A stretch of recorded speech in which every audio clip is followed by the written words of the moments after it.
Hello everyone, welcome once again to plus minus. मेरा नाम है कार्तिक और आज हम बात करने वाले हैं DSSB के जो अपकमिंग एग्ज़ाम्स हैं, जो टीचिंग पोस्ट। कल ही हमारे सामने जो नोटिफिकेशन आई है, TGT computer science, physical education, domestic science, librarian, PRT की जो थोड़ी सी वैकेंसी आई हैं, इसमें हमें तैयारी कैसे करनी है। और इसमें भी स्पेसिफिकली पार्ट ए, जैसा कि अभी तक आपको पता चल गया होगा कि पेपर पार्ट ए और पार्ट बी में डिवाइड होता है, जिसमें पार्ट ए जनरल पेपर जिसमें 100 क्वेश्चंस होते हैं और part be subject specific paper होता है। तो हम पार्ट ए की कैसे करेंगे। हालांकि इस बार पैटर्न चेंज हुआ है, जिसमें आपको पार्ट ए में 40% मार्क्स नहीं सिक्योर करने हैं, मिनिमम क्वालिफाइंग मार्क्स नहीं सिक्योर करने हैं, बट आपकी कट ऑफ में ये मार्क्स इंक्लूड होंगे पार्ट ए में जितने भी आप लेंगे। तो पार्ट ए में जितने भी मार्क्स आप स्कोर करें, ये आप लोगों के लिए बेनिफिट ही होगा और बाकी के जो आपके जो कंपटीशन है उससे आपको एडवांटेज मिलेगा। तो चलिए इस पर पूरी तैयारी कैसी करनी है, क्या सिलेबस होगा, किस तरीके का एग्जाम आता है, वो सारी चीज़ें आप लोगों को बताऊंगा। स्टार्ट करते हैं अपना सेशन। तो सबसे पहले आप लोगों को क्लियर कर दूं कि एग्जाम पैटर्न, जैसे कि मैंने अभी बात करी, पार्ट ए पार्ट बी होता है। पार्ट बी में आपका सब्जेक्ट स्पेसिफिक चीज़ हो गई और पार्ट ए में आपके ये 5 सब्जेक्ट हो गए, जिसमें general intelligence, general awareness intelligence, general intelligence यानी कि reasoning, general awareness GK, quantitative and numerical ability यानी कि maths, English language and Hindi language. तो ये अपने 5 सब्जेक्ट हो गए। ये आपके टोटल 100 मार्क्स के पेपर होता है और इसमें हर सब्जेक्ट आपका 20 मार्क्स का आएगा। 20 नंबर के ही जीके, 20 की रीजनिंग, 20 की मैथ्स, इंग्लिश और हिंदी भी 20 मार्क्स की। अब यहाँ पे हमारा जो टारगेट यहाँ पे हम करके चलेंगे वो कम से कम 70 मार्क्स का करके चलेंगे, क्योंकि 100 में से 70 मार्क्स कम से कम लेंगे तभी हमारे एक अच्छे मार्क्स रहेंगे। वैकेंसीज कम रहे हैं, उस हिसाब से कट ऑफ ज़्यादा रहेगी, तो हमें कंपटीशन में बने रहने के लिए पार्ट ए में मैक्सिमम मार्क्स स्कोर करना पड़ेगा। तो किस तरीके से करेंगे, मैं एक एक सब्जेक्ट की यानी कि 5 सब्जेक्ट की एक एक करके बताऊंगा। उससे पहले मैं आप लोगों को 5 में से मोस्ट प्रायोरिटी बेस्ड और लीस्ट प्रायोरिटी बेस्ड कुछ चीज़ें करना चाहता हूँ। ये मेरा पर्सनल ओपिनियन है, एक ऑनेस्ट सुझाव है आप लोगों को कि काफ़ी सारे लोग आप में से ना जनरल अवेयरनेस को लेके बहुत परेशान रहेंगे। तो अगर आप देखें तो जनरल अवेयरनेस आपके 20 मार्क्स की आएगी आउट ऑफ 200। ठीक है, जनरल अवेयरनेस आपकी 20 मार्क्स की आएगी आउट ऑफ 200। अगर इसकी परसेंटेज वैल्यू अगर हम निकालेंगे तो एक करीबन सिर्फ 10% बनेगा। ठीक है, करीबन कितना बढ़ेगा हमारा, 10% बनेगा। और वहीं हमारा पार्ट बी बनेगा 50% का। तो आप इस बात को थोड़ा सा ध्यान में रखिएगा कि आप जनरल अवेयरनेस पे अपने जो सब्जेक्ट है उससे ज़्यादा मेहनत ना करें, क्योंकि अगर वहाँ पे अगर आप ज़्यादा मेहनत करेंगे तो रिटर्न जो आपका मार्क्स में है वो उतना नहीं हो पाएगा, क्योंकि बहुत वास्ट है जनरल अवेयरनेस। मैं ये नहीं कह रहा कि बिल्कुल निगलेक्ट करके चलना है, मैं टॉपिक्स बताऊंगा, वो अगर आपको लगे कि आपकी बेनिफिट में है तो प्लीज़ उसको देखना, बट प्लीज़ इस बात का ध्यान रखना कि आपको मैक्सिमम मार्क्स स्कोर करने हैं। तो मैक्सिमम मार्क्स कहाँ से आएंगे, आपके पार्ट बी से आएंगे। दूसरा, अगर पार्ट बी को भी मैं एक साइड में कर दूं तो अब यहाँ पे मेरे पास आप देखिए, हिंदी भी आपकी कितने मार्क्स की आएगी, 20 मार्क्स की। अगेन ये आपका कितने मार्क्स का आएगा, 10% का ही आएगा। अब हिंदी क्या है, एक सब्जेक्ट है, और जनरल अवेयरनेस में कितने सब्जेक्ट होते हैं, बहुत सारे। जनरल अवेयरनेस में ही हिस्ट्री आता है, पॉलिटी आता है, आपका ज्योग्राफी आता है, आपका फिजिक्स आता है, केमिस्ट्री आता है, बायोलॉजी आता है। तो बहुत ज़्यादा वास्ट है। अगर आप वहीं देखेंगे हिंदी, तो हिंदी हो गया हमारे पास एक सब्जेक्ट, और हिंदी में 20 मार्क्स यानी कि आपके 15 से प्लस मार्क्स स्कोर करने में जो मेहनत लगेगी वो आपकी जनरल अवेयरनेस में सिर्फ एक टॉपिक कवर करने में लगेगी। तो इस बात का आपको ध्यान रखना है कि भाई आप लोग थोड़ा सा फोकस, स्मार्ट स्टडी करें और जनरल अवेयरनेस की बहुत ज़्यादा टेंशन ना लें। निगलेक्ट करने को नहीं कह रहा, सिरदर्दी, टेंशन ना लेने की बात कर रहा हूँ। ठीक है, चलिए अब थोड़ा और डिटेल में बात करेंगे एक एक सब्जेक्ट की, और रिसोर्स भी बताऊंगा कैसे आप लोगों को तैयारी करनी है। सबसे पहले मैं बात करूंगा मोस्ट स्कोरिंग टॉपिक, जो कि आपका जनरल इंटेलिजेंस यानी कि आपका रीजनिंग रहेगा।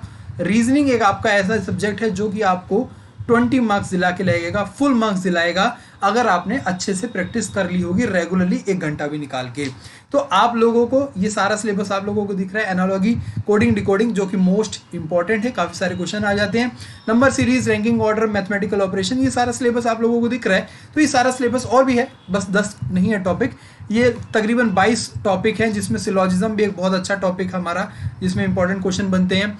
उसके साथ साथ अगर मैं बात करूं तो डाइस के थोड़े से क्वेश्चन घुमावदार आ जाते हैं। काउंटिंग फिगर्स तो आप लोगों को हर पेपर में देखने को मिलेगा ही, काउंटिंग फिगर्स हो गया, एम्बेडेड फिगर्स हो गया, ये भी देखने को मिलेगा, पेपर कटिंग फोल्डिंग भी दिखेगा। ये बहुत ईजी टॉपिक है, मोस्ट ईजी है, यानी कि अगर देखा जाए तो ये 3 एक ही दिन में हो जाएंगे। पेपर कटिंग मिरर ये भी एक दिन में हो जाएगा। क्यूब्स एंड डाइस में 3 से 4 दिन लगेंगे आपको थोड़ी प्रैक्टिस के साथ करने में, तो ये बहुत इजीली आपका जल्दी से जल्दी हो जाएगा। स्टेटमेंट, आर्गुमेंट, अजम्पशन, कंक्लूजन, ये एक एक दिन की चीजें हैं, एक एक दिन में करेंगे आप। आपकी लॉजिक डेवलप होगी, आपको चीजें समझ में आएंगी और ये बिल्कुल क्लियर होता जाएगा। प्रैक्टिस के साथ आपके क्वेश्चन बनेंगे। ये यहाँ पे इन चारों में से ही मिला के 1 से 2 क्वेश्चन आता है, तो इसकी प्रैक्टिस हमें ज़्यादा करनी है। स्कोरिंग मार्क्स यहाँ पे कम है, और प्रैक्टिस जरूर करनी है। सिलॉजिज्म के हमें 2 क्वेश्चन देखने को मिल जाते हैं, बहुत ईजी टॉपिक है। यहाँ पे भी आपको 3 दिन कम से कम लग जाएंगे हर टाइप को समझने में, बट एक बार समझ में आ गया फिर नहीं भूलोगे जिंदगी भर। ठीक है, तो मैं बात कर रहा था यहाँ पे एक इनइक्वालिटी और होता है हमारा टॉपिक, जो कि यहाँ पे शायद मिस हो गया है, लिखा नहीं गया है। तो इनइक्वालिटी और होता है, वो भी बहुत इंटरेस्टिंग टॉपिक है। इनइक्वालिटी के 2 से 3 क्वेश्चन कभी कभी दिखने को मिल जाते हैं, बहुत इंटरेस्टिंग है। तो ये सारा आप लोगों को कर कहाँ से सकते हो भाई, कैसे तैयारी करें, तो इसके लिए आप लोग प्लेलिस्ट पे जाओगे हमारे चैनल की, वहाँ पे आपको ये पूरी वीडियो 69 यहाँ पे वीडियोस हैं, पूरा कोर्स है, फ्री ऑफ कॉस्ट है। अगर आपको समझ में आए, अच्छा लगे, इंटरेस्टिंग लगे और आपको चीज़ें जो पढ़ाई गई है वो समझ में आए, तो आप इसको कर सकते हैं, या फिर किसी और टीचर की आप लोग एक बार गो थ्रू कर सकते हैं पूरा, और फिर ज़्यादा से ज़्यादा प्रैक्टिस कर सकते हैं। प्रैक्टिस के लिए आप लोग ये देखिए कि बहुत सारी वीडियोस जो हमारे प्रीवियस ईयर क्वेश्चन के DSSB लेवल पे वो अवेलेबल करवा रखी है, अलग से प्लेलिस्ट है। और एक कल ही नई प्लेलिस्ट शुरू हुई है जिसमें 1000 से ज़्यादा क्वेश्चन DSSB में पूछे गए, रीजनिंग के करवाए जाएंगे कंप्लीट। तो यहाँ पे पहले एक क्लास हो चुकी है, वो आगे आने वाले दिनों में और भी जारी रहेगी। तो प्रैक्टिस का यहाँ से हो गया, पढ़ना कहाँ से ये हो गया, और ये आपका मोस्ट स्कोरिंग है जो कि आपको 20 आउट ऑफ 20 दिलवाएगा। बट ध्यान रखना, इसकी प्रैक्टिस बहुत ज़्यादा करनी है, क्योंकि रीजनिंग एक ऐसी चीज़ है जो हर कोई 18 से ज़्यादा नंबर ले लेगा, बट आपको वो 18 नंबर या 20 नंबर कितने टाइम में लेने हैं ये आपकी प्रैक्टिस दिखाएगा, और टाइम मैनेजमेंट पूरे एग्जाम में की रहेगी आपकी। तो कम से कम टाइम में, यानी कि अगर बात करें 20 नंबर की, तो मैक्सिमम आपके 18 मिनट में आ जाने चाहिए 20 मिनट। वैसे तो देखा जाए अच्छी प्रैक्टिस के साथ 15 मिनट में भी आ सकते हैं, बट मैक्सिमम मान लेती हैं 18 से 20 ही मिनट में आपके 20 क्वेश्चन हो जाने चाहिए, जो कि डुएबल हैं प्रैक्टिस के साथ। तो आराम से देखिए, 100 में से 20 नंबर आपके यहाँ पे हो जाते हैं ये करने के बाद। नेक्स्ट चलेंगे हम मैथ्स पे। अब जीके के बाद दूसरा सबसे बड़ा डर होता है मैथ्स का। अब मैथ्स में क्या है, कई जो 10th के बाद छोड़ चुके होते हैं मैथ्स, या फिर कोई 12th के बाद छोड़ चुका होता है मैथ्स, यहाँ पे सबसे आसान और सबसे सरल तरीका क्या है, एक चीज़ को एक बार उठा के करने की। तो स्टार्टिंग से शुरू हो जाएंगे, नंबर सिस्टम से शुरू हो जाएंगे, उसके बाद चलते चलते आगे बढ़ेंगे। बट यहाँ पे आप लोगों को कुछ चीज़ें ध्यान रखनी है कि आपके जो मोस्ट स्कोरिंग चीज़ें हैं वो कहाँ से निकल के आती हैं। आपकी आती है मेंसुरेशन से, जो कि आपके 2 से 3 नंबर बनेंगे, और ये भी नॉर्मल जो आपके फॉर्मूला बेस्ड क्वेश्चन बनते हैं। तो इस टॉपिक को ध्यान से करना। 1 या 2 DI आपका आ सकता है, तो ये भी आपका इंपॉर्टेंट बन जाता है। परसेंटेज जब आप कर लेंगे तो आपके ये सारे आपके इजीली हो जाएंगे। तो इन सभी को कहाँ से करना है, इसके लिए भी अलग से पूरी प्लेलिस्ट बना रखी है। ये 2 प्लेलिस्ट हैं, इन दोनों को ही आपको रेफरेंस करना है, रेफर करना है। ये जो लेटेस्ट वाली प्लेलिस्ट है इसमें, और ये पुरानी वाली प्लेलिस्ट है इसमें। तो लेटेस्ट वाली में कुछ चीज़ें ऐड करी गई हैं, पुरानी वाली में कंप्लीट सिलेबस है। तो आप दोनों का मिक्स मैच करके आप देख सकते हैं, पढ़ सकते हैं, और अगेन उसके बाद आप प्रैक्टिस कर सकते हैं इस प्लेलिस्ट से। अब यहाँ पर ये सिलेबस ना बहुत बेसिक सिलेबस है, ईजी सिलेबस है। आप जहाँ पे आपको डर लगता है कि मान लीजिए मुझे लगता है कि प्रॉफिट एंड लॉस में बहुत दिक्कत है, बहुत परेशानी है, तो उसको थोड़ा टाइम ज़्यादा लगा दीजिए। अपने पास अभी एग्जाम डेट नहीं आई है, थोड़ा टाइम ज़्यादा लगा दीजिए, बेसिक से समझिए, और उसके बाद प्रैक्टिस करेंगे ज़्यादा। तो मैथ्स में भी जो बिल्कुल वीक है वो भी अब यहाँ से आप 12 से 15 नंबर ले सकता है। जिसके पास नॉर्मल अंडरस्टैंडिंग मैथ्स की अच्छी है वो अगेन 18 तक ले सकता है। बट वही है, उसके लिए आपको प्रैक्टिस ज़्यादा करनी होगी, कम से कम टाइम में होगा। ये नहीं कि आप 1 घंटा लगा रहे हो 18 क्वेश्चन सॉल्व करने में, तो उसका कुछ फ़ायदा नहीं होगा, क्योंकि आप आधा घंटा रीजनिंग में लगा चुके हो, 1 घंटा मैथ्स में, तो 1.5 घंटा यही हो गया, जो कि हमारा पूरा पेपर खराब कर देगा। इस बात का ध्यान रखना कि आपका जो मैथ्स का पेपर होगा, जो 20 क्वेश्चन होंगे, बहुत ज़्यादा कैलकुलेटिव होंगे, आपको कम से कम टाइम में करने होंगे। तो इसीलिए आपको 1 घंटा नहीं लगाना है, आपको कम से कम टाइम लगाना है, 20-25 मिनट लगानी है मैथ्स के सेक्शन में भी, और फटाफट आपको 15 से 18 क्वेश्चन कम से कम करने हैं। ठीक है, जिसकी मैथ्स अच्छी है वो 20 पे से 20 ला सकता है, कोई बहुत बड़ी चीज़ यहाँ पे नहीं है, क्योंकि एडवांस मैथ्स नहीं होती, ज्योमेट्री नहीं है, ट्रिग्नोमेट्री नहीं है, हाइट एंड डिस्टेंस नहीं है, अलजेब्रा नहीं है, कोई थ्योरम नहीं है, कुछ भी नहीं है, बेसिक अर्थमेटिक है, और उसको देखते हुए क्वेश्चन बहुत ईजी लेवल के बनते हैं। आगे चलते हैं जीके की बात मैं नेक्स्ट उसमें करूँगा। सबसे पहले मैं बात कर लूँ जो हमारी प्रायोरिटी बनती है, इससे ऊपर की जो प्रायोरिटी बनती है, बेसिकली पता है क्या होता है, जब हम एग्ज़ाम देखते हैं ना सिलेबस, तो क्या करते हैं भाई, मैथ्स है, रीजनिंग हो जाएगी, चलो मैथ्स यार नहीं आती, चलो देख लेंगे कुछ भी, थोड़े बहुत 4-5 क्वेश्चन कर लेंगे। फिर उसके बाद देखते हैं कि भाई इंग्लिश ठीक है, इंग्लिश के हम क्वेश्चन कर लेंगे। उसके बाद जीके आती है, जीके 20 नंबर की आएगी, और करंट अफेयर कहाँ से आएंगे, नोट्स कहाँ से लेंगे, इसी में ही लगे रहते हो आप। जबकि आपके पास इंग्लिश और हिंदी एक ऐसे स्कोरिंग सब्जेक्ट हैं जहाँ पे आप दोनों में ही 18+ ले सकते हो, और सिर्फ प्रीवियस ईयर क्वेश्चंस करके आपको पूरे ग्रामर नहीं पढ़ना, पूरा कोई प्रचंड विद्वान नहीं बनना इंग्लिश और हिंदी में। आपके पास टाइम है, आप करिए, पर कोई है ना कि मेरे को पूरा प्रचंड नहीं बनना, तो प्रीवियस ईयर क्वेश्चन लगाइए, हो जाएगा। बट यहाँ पे मैं आपको कहूँगा कि हिंदी जो कि हर कोई छोड़ के जाता है, यानी कि 70 to 80% जो कैंडिडेट है वो हिंदी छोड़ के जाते हैं, कम ध्यान देते हैं हिंदी पे। मैं कहता हूँ जीके से भी ज़्यादा यहाँ पे करो। अरे हिस्ट्री इतनी बड़ी है, हिस्ट्री 3 उसमें डिवाइड है, आप हिस्ट्री के चक्कर में पढ़ोगे, मिडवल हिस्ट्री, मॉडर्न हिस्ट्री और एंशिएंट हिस्ट्री उसमें पढ़ोगे, उससे अच्छा आप हिंदी करिए ना। हिंदी में और हिस्ट्री में चलो कर भी ली हिस्ट्री, तो आपके कितने आएंगे, 2 क्वेश्चन आए, जिसमें से आपको एक नहीं आता था और एक में आप तुक्का लगा के आए, वो भी गलत हो गया, नेगेटिव में गए। इससे अच्छा हिंदी करी होती तो 18 नंबर यहाँ से आए होते हिंदी में। तो इसीलिए मैं ज़्यादा जोर देता हूँ, हमेशा जब भी बताया मैंने ऐसी हुई सिलेबस स्ट्रेटेजी, हिंदी पे ज़्यादा ध्यान दीजिए। हिंदी की आप बुक पढ़ीजिए, आदित्य पब्लिकेशन की बुक आती है, अरिहंत की बुक आती है, एक बार बुक लीजिए, पढ़िए उसे, थोरोली रिवाइज करिए, उसके बाद प्रैक्टिस करिए प्रीवियस ईयर क्वेश्चन। कहीं भटकने की जरूरत नहीं है, कोई प्रैक्टिस बुक नहीं लेनी, कोई कुछ नहीं लेना। प्रीवियस ईयर क्वेश्चन कहाँ मिलेंगे, सारे के सारे टेलीग्राम जो अपना ग्रुप है प्लस माइनस का, वहाँ पे डले हुए हैं, हज़ारों की संख्या में क्वेश्चन है। मैं ये 1000 क्वेश्चन कहाँ से लाता हूँ, जो करवाता हूँ, जो प्रैक्टिस कर रहे हैं हम, जो 1000 क्वेश्चन की सीरीज है, कहाँ से, प्रीवियस ईयर क्वेश्चन पेपर है। इतने प्रीवियस ईयर क्वेश्चन पेपर पढ़े हैं, आपको कोई बुक लेने की जरूरत नहीं है। ठीक है, फिर भी अगर लगता है कि मॉक टेस्ट अटेम्प्ट करके देखने हैं, तो फ्री मॉक टेस्ट वेबसाइट पे, वहाँ पे जाके देख लीजिए कैसा पैटर्न रहता है, किस तरीके के आपके आते हैं। ठीक है, सेम इंग्लिश में कहेंगे। इंग्लिश में और हिंदी में मैं पता है एक चीज़ और थोड़ा सा कहता हूँ कि हिंदी में तो फिर ग्रामर पढ़ने की जरूरत पड़ जाती है, इंग्लिश में तो आपका ग्रामर का काम भी रीडिंग कर देता है आसान। न्यूज़पेपर रीडिंग कर लीजिए, बुक रीडिंग कर लीजिए, कुछ भी रीड करेंगे तो आपकी इंग्लिश इंप्रूव होगी। उसके बाद आपको प्रीवियस ईयर क्वेश्चन लगाने। प्रीवियस ईयर क्वेश्चन में आपने देखा कि भाई आपसे क्या नहीं हो रहे, आपसे एरर डिटेक्शन नहीं हो रहा। एरर डिटेक्शन नहीं हो रहा तो एरर डिटेक्शन की हमने क्या कर ली, क्लास ले ली, वहां से पढ़ लिया, उसके बाद क्वेश्चन सॉल्व कर लिए। स्मार्ट अप्रोच अपनाइए, मेरा मानना यही है कि स्मार्ट अप्रोच आपको बेटर रिजल्ट देगा। आपको वही रटते रहना, हिस्ट्री में भाई भूगोल में याद कर रहे हैं कि भाई हिमालय में ये है, नदी कौन सी कहाँ से निकलती है, उसी में लगे हुए हैं, उससे बेटर है अपना हिंदी और इंग्लिश को इम्प्रूव करिए। यहाँ पे आपके 5-5 मार्क्स के क्या आते हैं, पैसे जाते हैं दोनों में ही। 18 मार्क्स में इतने कॉन्फिडेंट क्यों कह रहा हूँ,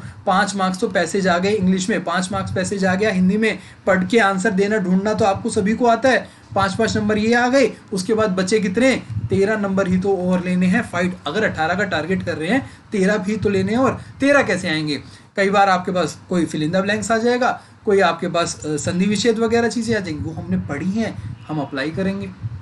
क्लियर है ये बात। अब मैं एक बार जीके पे भी आता हूँ। जीके के भी कुछ इंपॉर्टेंट टॉपिक्स होते हैं, तो उसके लिए भी मैंने बहुत सारी वीडियोस बनाई हुई हैं। तो ये प्रीवियस ईयर क्वेश्चन की जो वीडियो है, जीके का ट्रेंड भी बनाया हुआ है, किस हिसाब से क्वेश्चन पूछे जाते हैं, किस टॉपिक से ज़्यादा क्वेश्चंस हैं, किसके कम हैं, तो आप प्लीज़ एक बार वो देख लेना ताकि आपको समझ में आए।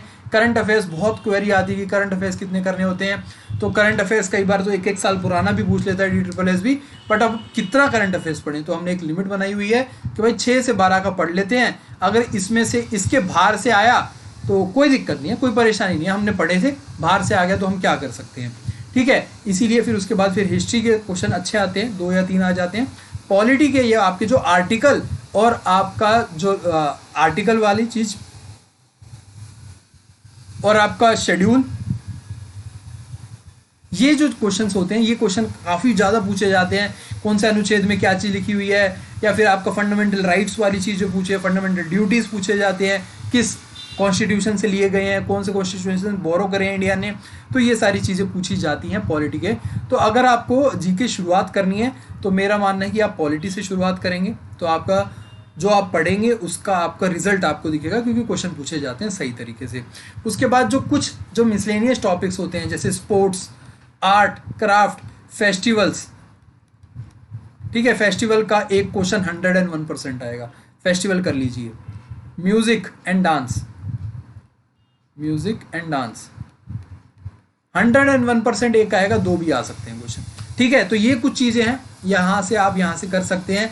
नेशनल इंटरनेशनल ऑर्गेनाइजेशन हो गई अपनी, या फिर म्यूजिक हो गया, डांस हो गया, फेस्टिवल हो गया, ये जरूर आएंगे आपके एग्जाम में, पूछे गए हैं। पुरानी जो एक्सपीरियंस है आपको साथ शेयर कर रहा हूँ, ये आप खुद देखेंगे, प्रीवियस ईयर क्वेश्चन पेपर्स में देखेंगे तो हर पेपर में एक म्यूजिक का, डांस का, म्यूजिक इंस्ट्रूमेंट का ये क्वेश्चन आपको जरूर मिलेगा, ठीक है। ऐसे ही अगर किसी का इंटरेस्ट इकोनॉमिक्स में है तो पढ़ लीजिएगा, इकोनॉमिक्स के भी 1 से 2 क्वेश्चन आ जाते हैं। दिक्कत वही है ना, इकोनॉमिक्स अपने आप में ही एक हिंदी इंग्लिश जितना टॉपिक है, अब उसको पढ़ के जाएं और 2 नंबर के लिए जाएं। जब हम हिंदी को इग्नोर कर रहे हैं, मैं ये नहीं कह रहा कि भाई हिंदी भी करी उसके बाद आपने छोड़ दिया, जीके नहीं करी, आपने हिंदी कर ली, इंग्लिश कर ली, टाइम है, प्रायोरिटी सेट करनी है, कहने का मतलब ये है, ठीक है। तो ये सारी चीज़ें आप कर सकते हैं। एवरीडे साइंस वगैरह की जो चीज़ें हैं, फिजिक्स केमिस्ट्री वगैरह की, बायोलॉजी की, जैसे फिजिक्स में बात करें तो लेंस, पावर, आपका मिरर, इन चीज़ों पे आ सकता है कि डॉक्टर कौन सा यूज़ करता है। बहुत बेसिक जो चीज़ें हैं, घिसे पिटे जो क्वेश्चन है वो कई बार पूछ लेते हैं, कई बार थोड़े एडवांस भी पूछ लेते हैं। तो इस तरीके से आपको तैयारी करनी होगी, टाइम काफ़ी है, तो बस प्रायोरिटी सेट करना। मेरी जो पर्सनल प्रायोरिटी जो मैं बताता हूँ जिससे हम 70+ स्कोर कर सकते हैं, वो यही रहती है कि सबसे पहले तो आप लोगों को प्रायोरिटी, अगर मैं यहाँ पे सेट करूँ मेरे हिसाब से, आपको फॉलो नहीं करनी वो बात अलग है, आप अपनी खुद से प्रायोरिटी बनाएं। मेरी जो प्रायोरिटी रहती है वो क्या है, सबसे पहले तो मेरी रीजनिंग कंप्लीट करनी है, उसके बाद प्रैक्टिस ही प्रैक्टिस करनी है। सेकंड मेरी प्रायोरिटी क्या है, हिंदी। मैथ्स नहीं बोलता मैं, हिंदी बोलता हूँ, फिर भी नहीं करके जाते हैं, फिर बोलते हैं कि भाई पेपर में कट ऑफ क्लियर नहीं हुई। फिर उसके बाद मैं कहता हूँ कि भाई मैथ्स पे आओ, ये थर्ड अपनी प्रायोरिटी रहती है। फिर इंग्लिश है अपनी, और अंत में हमारी जनरल अवेयरनेस है। इसको तो मैं 6ठे नंबर पे कहता हूँ, क्योंकि ये अपने आप 6ठे नंबर पे हो जाती है, क्योंकि पार्ट बी भी तो आपका होता है ऑलरेडी, जो कि आपको इनके बाद नहीं, इनके साथ ही लेके चलना है। जब आप रीजनिंग शुरू कर देंगे तो पार्ट बी का भी अपना टॉपिक शुरू कर देंगे, ठीक है। तो ये था मेरी तरफ से सिलेबस और तैयारी का पैटर्न।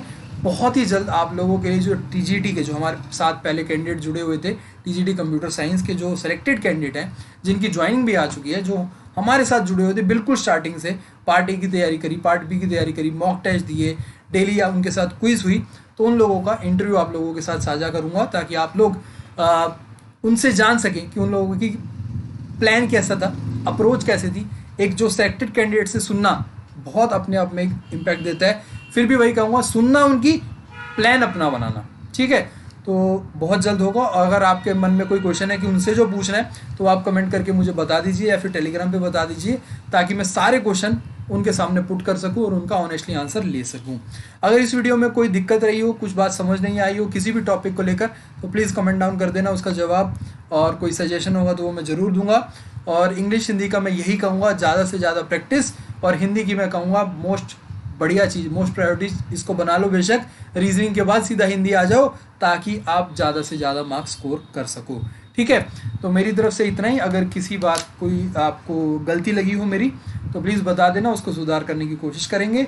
और अच्छा लगाओ तो अपने दोस्तों तक पहुंचा देना, जो लोग तैयारी करना चाहते हैं। नहीं अच्छा लगाओ तो कोई बात नहीं, चलिए फिर मुलाकात होगी आपके साथ एक नए टॉपिक पे, एक नए दिन में, एक नई वीडियो के साथ। तब तक के लिए आप ध्यान रखिए, जुड़ जाइए हमारे साथ टेलीग्राम ग्रुप पे, और बाकी सारे कैंडिडेट से मिलिए, पता करिए कि भाई क्या चल रहा है, कैसी प्रैक्टिस हो रही है, हम सही भी हैं, हम यहाँ पे जुड़ के आपकी मदद कर भी पा रहे हैं नहीं, तो वो सारा एक माहौल आप चेक कर लीजिए, उसके बाद अपनी तैयारी शुरू करिए। तब तक के लिए अपना ध्यान रखिए, पढ़ते रहें। Bye bye, see you, bye bye, take care and see you soon.